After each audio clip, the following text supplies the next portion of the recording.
Praise the Lord. இனி மேட்டிமையான பேச்சை பேசாதிருங்கள்.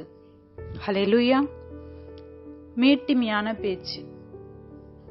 Parents பிள்ளைங்களை பார்த்து, இது உனக்கு வேண்டாப்பா, இது உனக்கு தப்பா வழியில கொண்டு போய் விட்டுரும், எனக்கு எல்லாம் தெரியும். இப்ப இருக்க வாலிபர்கள் சொல்ற ஒரு பெரிய வார்த்தை, எனக்கு எல்லாம் தெரியும், எனக்கு எல்லாமே தெரியும், நான் எல்லாமே செஞ்சுவேன், எனக்கு எல்லாமே வந்துடும், ஸோ உங்களுக்கு ஒன்றும் தெரியாது.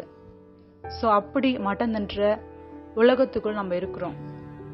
நம்ம பெற்று வளர்த்தவங்க தான், ஆனாலும் ஒரு சில ஆலோசனை நம்ம கேட்காம தள்ளி போடுற காரியம் மேட்டிமைக்கு ஒரு பெரிய வழியா இருக்குது. ஹல்லேலூயா.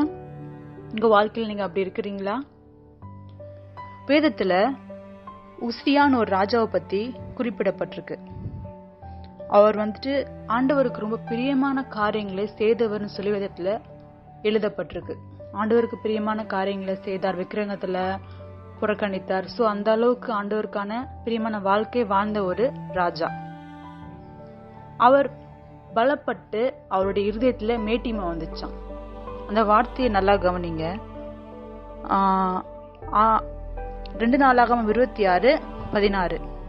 அவன் பலப்பட்ட போது தனக்கு கேடுண்டாகும் மட்டும் அவனுடைய மனம் மேட்டிமையாகி தன் தேவனாகிய கர்த்தருக்கு விரோதமாக மீறுதல் செய்து தூபபீடத்தின் மேல் தூபம் காட்ட கர்த்தருடைய ஆலயத்திற்குள் பிரவேசித்தான். ஹல்லேலூயா. எல்லாருக்குமே ஒரு ஏழ்மையா இருக்கும் போது, வேதனையில இருக்கும் போது, நோயோடு இருக்கும் போது இந்த மேட்டிமைன்ற குணம் வராது. ஒரு ஆசீர்வாதான வாழ்க்கை அவங்க வாழ்க்கையில கிடைச்சதுக்கு அப்புறம் தான் அவங்களுடைய குணங்கள் வெளியில வரும். ஹல்லேலூயா. ஒரு ஏழையா இருக்கிறவங்க கிட்ட போயிட்டு பெரிய பணக்காரங்க போய் பேசினா கூட ரொம்ப தாழ்மையா ஐயா சாமின்னு தான் கூப்பிடுவாங்க. ஆனா அந்த பணக்காரன் ஏழை கூப்பிடுவானா ஐயா சாமின்னு? கிடையாது. ஹல்லேலூயா. இதனால தேவனுடைய வார்த்தை உண்டாகி அவன் குஷ்ரோகியோட இருந்து மரிச்சான். ஹல்லேலூயா. கர்த்தருடைய வார்த்தை எப்படிப்பட்டது? அது கருக்குள்ள பட்டயம் போன்றது. ஹல்லேலூயா. நம்மளுடைய வாழ்க்கையிலும் மேட்டிமையான காரியங்கள் அநேகம் வரலாம்.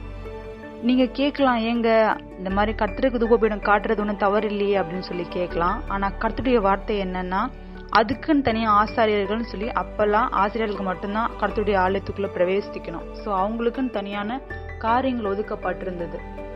நம்ம வாழ்க்கையிலயும் கர்த்தர் இவங்களுக்கு இதுதான், இவங்களுக்கு இந்த மாதிரி காரியம் தான் ஒதுக்கி இருக்கலாம். அந்த வாழ்க்கை நம்ம இருக்கும்போது நம்முடைய வாழ்க்கை செவ்வையாகும். என்னோட ஜெபிக்கிறீங்களா?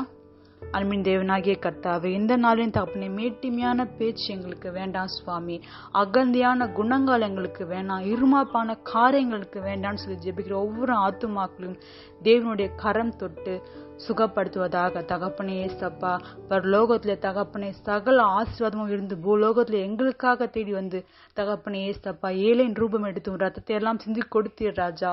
உம்முடைய தாழ்மையை உம்முடைய ஜனங்களுக்கு கொடுங்க, ரத்தத்தின் ஆள கழுவுங்க. தேவன் தாழ்மை உள்ளவர், ஞானம் உள்ளவர், ஞானமாய் நடந்து கொள்ள பரிசுத்தமா ஜீவிக்க உம்முடைய ஜனங்களுக்கு கர்த்தர் கிருபையுள்ள ஆவியை கொடுத்து ஆசீர்வதித்து காத்து கொள்ளுங்க. இயேசு கிறிஸ்துவின் நாமத்தில் ஆமேன். God bless you.